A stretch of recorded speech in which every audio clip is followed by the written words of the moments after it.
маълумоти Тоҷикистону ҷаҳонро студияи марказии радиои Озодӣ аз шаҳри Прага тақдим мекунем. Шаҳлои Гулхоҷа ҳастам. Салом. дар барномаи хабарии 30 май ин мавзӯъҳоро дорем. Туркия яке аз фаъолони гурӯҳи 24-ро аз боздоштгоҳи тафтишотӣ озод намуд. Ду узви ин гурӯҳ моҳи март дар Истанбул дастгир шуданд. назорати комил аз болои фаъолияти мусалмонон. ҳукумати амрико аз вазъи озодиҳои мазҳабӣ дар Тоҷикистон нигарон аст. дар тоҷикистон ноболиғон ҳамчунон ҳақ надоранд ки дар ягон фаъолиятҳои мазҳабӣ ширкат кунанд. ва дар идома қиссаи саргардонии як муҳоҷири серфарзанди тоҷик дар Русия. На ҷое барои рафтан ва на иҷозаи гирифтани шаҳрвандӣ. бале, дуруст аст ки имкони барои 10 сол манъ кардани вуруди ӯ ба Русия мавҷуд аст, вале чун ӯ сарвари оила ва соҳиби 10 фарзанд мебошад, ин кор тамоман номумкин аст.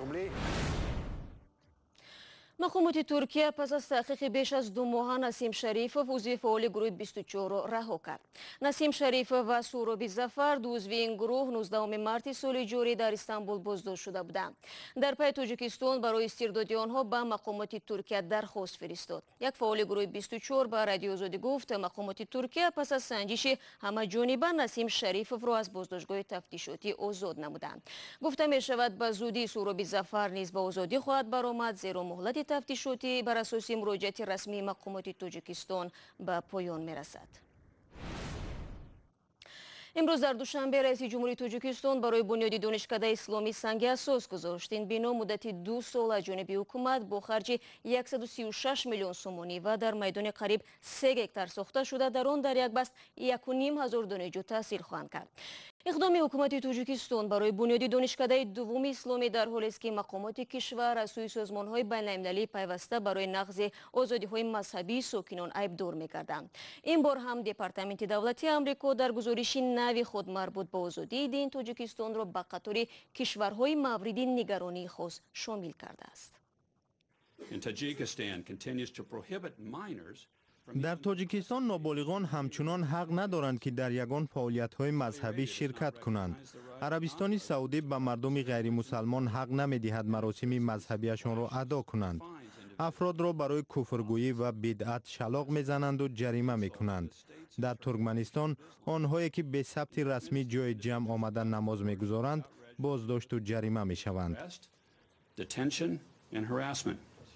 Сэм Браунбак, дипломати амрикоӣ, ҳангоми муаррифии гузориши вазорати умури хориҷии амрико дар бораи озодиҳои динӣ аз ҷумла Тоҷикистонро ҳам танқид кард, ки ҳуқуқи динии мардумро маҳдуд мекунад. гузоришро рӯзи 29 май дар Вашингтон муаррифӣ карданд. дар ин санад давлати Тоҷикистон танқид шудааст, ки фаъолият ва маросими мазҳабиро зери назорати сахт гирифтааст ва озодиҳои диниро маҳдуд мекунад. дар гузориш омадааст вазорати корҳои дохилии Тоҷикистон барои назорати масҷидҳои Душанбе дар тамоми онҳо дурбинҳои назоратӣ гузаштааст. соли 2017 дар кишвар тақрибан 2000 масҷидро ба муассисаҳои ҷамъиятӣ табдил доданд ва танҳо 3900 масҷидро расман сабти ном карданд. дар гузориш ҳамчунин мехонем, ки масҷидҳои пайравони ҳанафия вазифадоранд бо дастури шӯрои уламо амал кунанд. ҳомиёни ҳуқуқ гуфтанд, ки мақомоти Тоҷикистон дар фикри ҷорӣ кардани назорати комил бар фаъолияти мусулмонон ҳастанд. дар гузориш ҳамчунин гуфтанд, ки мақомоти Тоҷикистон занҳоро барои пӯшидани ҳиҷоб ва мардонро барои ришашон азият мекунанд. мавзӯи либоспӯшии занони тоҷик, парҳез аз либоси сиёҳу бегона аз масоили будааст, ки тамоми сол дар сатҳҳои гуногун дар Тоҷикистон матраҳ шудааст. амрико чанд сол боз аст, ки Тоҷикистонро бинобар маҳдуд кардани озодиҳои динӣ дар феҳристи кишварҳои мавриди нигаронии хос шомил кардааст. мақомоти расмии Тоҷикистон ҳанӯз ба ин гузориш вокуниш нишон надоданд, вале дар гузашта гуфтанд, ки дар кишвар мардум озодона маросими мазҳабии худро адо мекунанд ва ҳуқуқи динии касе нақс намешавад. рӯ меорем ба мавзӯъҳои дигар. рӯзноманигори рус Аркадий Бабченко, ки бинобар таҳдидҳои сиёсӣ аз ватанаш гурехта буд, дар шаҳри Киев кушта шуд. нахуст вазири Украина Москваро дар ин қатл муттаҳам кардааст. вазорати умури хориҷии Русия аз Украина хостааст дар ин бора таҳқиқоти фаврӣ анҷом диҳад. бинобар гузоришҳо Аркадий Бабченко сешанбеи 29 май ҳангоми бозгашт аз фурӯшгоҳ дар назди дарвозаи хонааш дар шаҳри Киев ба қатл расид. дар солҳои ахир Бабченко аз ҳукумати Русия ба шиддат интиқод мекард ва дар тирамоҳи соли 2017 ба Киев рафт ва дар ин шаҳр зиндагӣ дошт. таи 2 соли гузашта ин барои бори дуввум аст ки як рӯзноманигори саршинос ва мунтақиди рус дар Киев кушта мешавад. дигар андешон аз Русия фирор мекунанд, вале як зодаи Тоҷикистон солҳост барои гирифтани шаҳрвандии ин кишвар мубориза мебарад. мақомоти ин давлат ҳатто падари серфарзанд будани ӯ ва наздики 2 сола ҳаёташро ба Русия бахшидани муҳоҷири тоҷикро нодида мегиранд. чаро чунин аст? ҳамкорони мо аз телевизиони «Настоящее время» таҳқиқ намуданд. гузоришро Кайо Марсиятто тақдим мекунад. ҷумъабой Сафаров зодаи Тоҷикистон аз соли 2000 ба ин су дар вилояти Иркутски Русия оиладор шудаву 10 фарзанд дорад. Андрей, Вероника, Камила, Ҷамил, Алёна. ҳамчунин Ҷамшед, Мадина ва Идибой се фарзанди хурдии ҷумъабой Сафаров мебошанд ки то ба ҳол ба мисли падар шаҳрвандии Русияро надоранд. мақомот сабабашро на ба ҷумъабой ва на ба ҳамсари ӯ Наталия шарҳ намедиҳанд. ба се фарзанди хурдӣ ва шавҳарам шаҳрвандии Русияро намедиҳанд. мегӯянд падарашон шаҳрванди Русия нест. барои он ки ҷумъабой ҳаққи иқомат дар Русияро дошта бошад, бояд пайваста сабти номи муваққатро нав кунад. гоҳо 2 танга кор мекунам. бояд онро ба нозири минтақавӣ ва ба дигару дигарҳояш бидиҳам. агар пул набошад чанди рӯз дар шӯъбаи милиса нигаҳ медоранд то он даме ки ҳамсарам пул пайдо кунаду барои онҳо бидиҳад. бинобар чунин харҷҳои мудовом ҷумъабой имкони ба итмом расонидани манзили нимсохт ва кӯчидан ба он ҷоро надорад. аз ин хотир маҷбуранд ҳамаи оила дар сохтмони фарсуда ба сар баранд. мақомот мегӯянд барои он ки ҷумъабой шаҳрвандии Русияро бигирад, бояд муваққатан аз қаламрави кишвар берун шавад. ба гуфтаи онҳо чунин талабот нисбати ҳамаи он муҳоҷиронест ки муҳлати санадҳояшон гузаштааст. вале ҷумъабой ба хориҷ рафтан намехоҳад, зеро метарсад ки мақомоти Русия ҳаққи ворид шудан ба ин кишварро то 10 соли дигар аз ӯ мегиранд. дигар ба гуфтаи ӯ ҷое барои рафтан надорад. тамоми зиндагиаш дар Русия аст. ҳуқуқшинос Александр Цинк ба ҷумъабой тавсия медиҳад ки барои санадҳои муҳлаташон гузашта ҷарима пардохт кунад. бале дуруст аст ки имкони барои 10 сол манъ кардани вуруди ӯ ба Русия мавҷуд аст, вале чун ӯ сарвари оила ва соҳиби 10 фарзанд мебошад, ин кор тамоман номумкин аст. яъне ӯ метавонад бо супордани ҷаримаи маъмурӣ ки аз 2 то 5000 рубли русиро ташкил медиҳад халос шавад. иттиҳодияи паноҳандагони минтақаи Урал ҳозир шуд ки ба ҷумъабой Сафаров кӯмак кунад. раҳбари ин иттиҳодия Людмила Лукашева қазияи мазкурро ошуфтакунанда медонад. мутаассифона имрӯз хадамоти муҳоҷират ва аз ҷумла мақомоти полис пӯшида боқӣ мемонанд. бахусус дар минтақаҳои дурафтода чунин ҳолатҳои нақзи қонун бештар ба назар мерасад. мутахассисони ин иттиҳодия мушкили гирифтани шаҳрвандӣ барои падари серфарзандро нақси рӯирости қонун арзёбӣ мекунанд. вазорати корҳои дохилии Русия аз шарҳи ин қазия худдорӣ меварзад.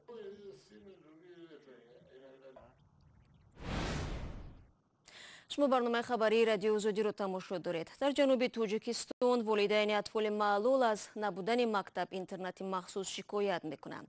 онҳо мегӯянд маҷбуранд фарзандони маълули худро ба шаҳрҳои Душанбеву Ҳисор баранд то таҳсилу табобаташонро дар он ҷо идома диҳанд.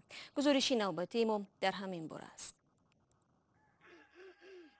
фаррухи 3 соларо волидонаш ба бобову бибиаш супориданд.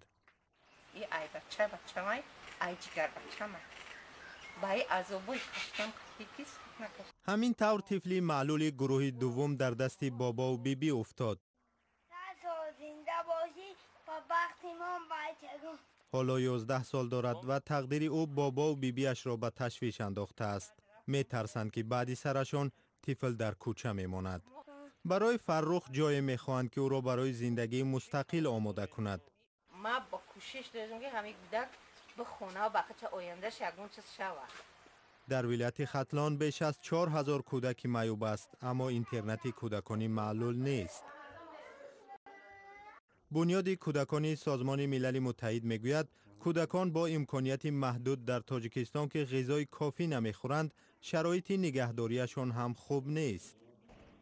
سازمان‌های بین‌المللی توصیه دادند برای نگهبانی کودکان معیوب از سازمان‌های جمعیتی کمک بگیرند. آنها را به تعلیم معمولی فرا بگیرند. مرکز جمعیتی زرچیده بانو در شهر کولاب است. در آن کودک‌های امکانیتشان محدود را با دستگیری مالی اتحاد اروپا تعلیم می‌دهند، تبابت می‌کنند. در اینجا می‌بینند در اطراف اینها کودکان به مثل خودش است و فهمیش و نگاه و بینی و دیگر خیلی می‌شود. در این مرکز کودکان را از 3 تا 6 ماه نگه می‌دارند. مسئولین آن می‌گویند توانشان برای نگاه‌وبینی پررأی معیوبان نمی‌رسد. برمیگردیم به پایتخت توجیکستان. یک سنجش مقامات مربوطه توجیکستان در قهوه‌خانه و طربخانه و نقطه‌های خوراک عمومی دوشنبه معین کرده است که در اکثر چنین نقطه‌ها برخلاف قانون از سیگار و کلیان و چیلم استفاده می‌شود. تشبسکاران سنجش تاکید می‌کنند که آنها این بار تنها به خاطر فهماندهی به قهوه‌خانه و آشخانه‌ها رفتند. اگر من بعد این نقطه‌ها به مشتری اجازه استفاده تماکو را بدهند، طبق قانون جریمه و به جوابگاری کشیده خواهند شد. زرانگیز نوروزشو با تفصیلات بیشتر. از این مومنت ممکن است. نیست تا این وقت ممکن بود. بله. دوریم ولی مثلا. باید درون. درونی بینو. اونجا ممکن است بعد کشیده. اونجا ممکن است. اتفاق استعمالگران یکجا با وزارت تندرستی و سازمان جهانی بهداشت در قهوه‌خانه و طربخانه‌های دوشنبه اجرای قانون در مورد کشیدن تماکو را سنجیدند. امروز ما به این قهوه‌خانه‌ها می‌رویم، ماهیت قانون را می‌فهمانیم. برخی از این قهوه‌خانه‌ها در حضور ما می‌توانند اعلان‌های ضد تماکو و ضررهای آن را در قهوه‌خانه خود آویزان کنند. گروه تشبسکاران به چند قهوه‌خانه‌ای که خود را از دود تماکو آزاد اعلام کردند نشانه‌های مخصوص نیز تقدیم کردند. بعد از قبول قانون منع استفاده سیگار در داخل بناها، در حال خاکستردانها را از قهوه‌خانه برچیدیم و سیگار کشی را منع کردیم. حالا اگر مهمان‌های ما سیگاری باشند، در داخل خوراک خورده می‌توانند در بیرون سیگار کشند. برای آنها در بیرون در هوای باز جای مخصوص داریم. تا حال هواداران سیگار و قلیان خمار خود را در قهوه‌خانه‌های مخصوص قلیان کشی و آشخانه و طربخانه‌های عمومی می‌شکستند. منع استفاده محصولات تماکو در نقطه‌های معیشی و فرهنگی باعث ناراحتی اکثری آنها شد. یا где-то 60% آدم‌ها می‌برند تاثیر کردگی یعنی افرادی که از ضرر تماکو آگاهند از تصمیم آزاد کردن قهوه‌خانه و طربخانه‌ها از دود سیگار خوشحالند. جایی که نیست приятно خودآگاهی بودن اکثر است. من می‌خواستم که بسیارتر هم قهوه‌خانه‌ها باشن که اکثر در آنجا سیگار کشی ممنوع باشه. پارلمان تاجیکستان ماه ینور امسال با تصویب قانون درباره محدودیت استفاده محصولات تماکو، کشیدن سیگار، چیلم، ناس و قلیان را در داخل بنا از جمله در قهوه‌خانه و آشخانه و طربخانه‌ها منع کرد. اما یک سنجش اخیر مقامات مربوطه تاجیکستان در قهوه‌خانه و طربخانه و نقطه‌های خوراکی عمومی دوشنبه معین کرد که در اکثر چنین نقطه‌ها هنوز هم سیگار و قلیان دود داده می‌شود. در 3 ماه اخیر مقامات بیش از 4000 سند حقوق ویرانکنی مأموری ترتیب داده افراد قانون شکن را به مبلغ 240,000 سومانی جریمه کردند. به اهالی فهمانده دهیم که تا چه اندازه تماکو میتواند ضرر خودش را رساند به جسم انسان. در همون نقطه های خوراکی عموم زن ها میبینند، کودک ها میبینند، اویله ها میشینند و کشیدن تماکو کدام نمودی تماکوی نباشد و کلیان باشد، سیگار باشد، همه این به جسم زن، به جسم کودک ضرر خودش را میرساند. بر اساس آمار رسمی فعلا در تاجیکستان بیش از 500,000 نفر تماکو میکشند که 78% آنها مردان، 10% زنان و 12% دیگر را نابالغان تشکیل میدهند. بیننده عزیز، هر باره که شما سیگار رو به لب میبرید در خاطر داشته باشید هر سال بیش از 5 میلیون نفر از ضرر تماکو میفهمند. با امید سلامتی هر یک شما برنامه امروز را انجام میدیم. خبرگزاری‌های بیشتر را در وبسایت ما جستجو کنید و یا در آزادی ویدیو یوتیوب ببینید. تا ملاقات فردا در همین استودیو.